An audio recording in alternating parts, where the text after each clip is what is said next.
Bien d'accord avec vous, on ne doit pas juger les gens sur leur mine. N'empêche que si je m'amuse à observer les gens assis en face de moi dans le métro, je me fais une idée de leur personnalité d'après leur tronche. Alors si je pratique cette science chaque fois que je croise quelqu'un dans la rue, autant en retenir le B en bas. La communication, c'est comme un iceberg. À peine 10% relève du conscient. Le bon communicant entend ce que l'autre ne dit pas et voit les gestes qu'il ne fait pas. L'empathique ne se contente pas d'entendre les mots et de comprendre les idées, il ressent ce que l'autre ressent. Pour percevoir des sentiments, il faut faire appel aux cinq sens, et la morphopsychologie me permet de tirer quelques enseignements de ce que j'observe avec mes yeux.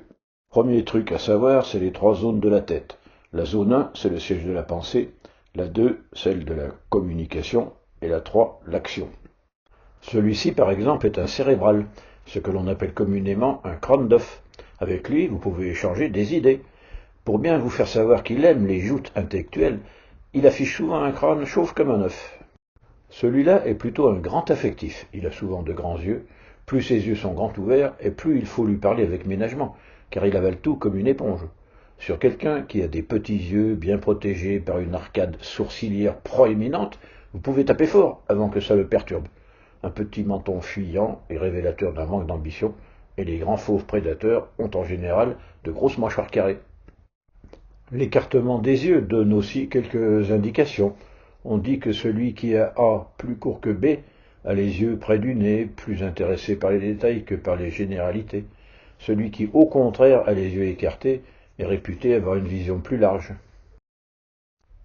La taille des doigts par rapport à la paume n'est pas innocente.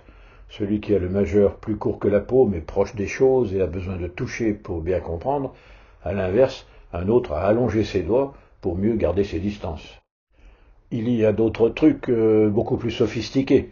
Mais désolé, moi je ne suis qu'un généraliste qui connaît un peu tout, mais rien à fond. Hein. Vous avez remarqué aussi que l'on dit un bon gros et rarement un bon maigre. C'est vrai statistiquement. Mais les gros méchants, ça existe aussi. Et vous connaissez tous des maigres qui sont charmants. Jusqu'à quel point faut-il juger les gens sur leur mine? Je n'en sais rien. Il se dit aussi qu'à 10 ans, on a la tête dont on a hérité, mais qu'à 50 ans, on a celle que l'on mérite. C'est tout pour aujourd'hui. Pour la suite, eh bien, c'est vous qui voyez. Et bien sûr, tournez-vous dans le sens des vents favorables, c'est tellement plus cool.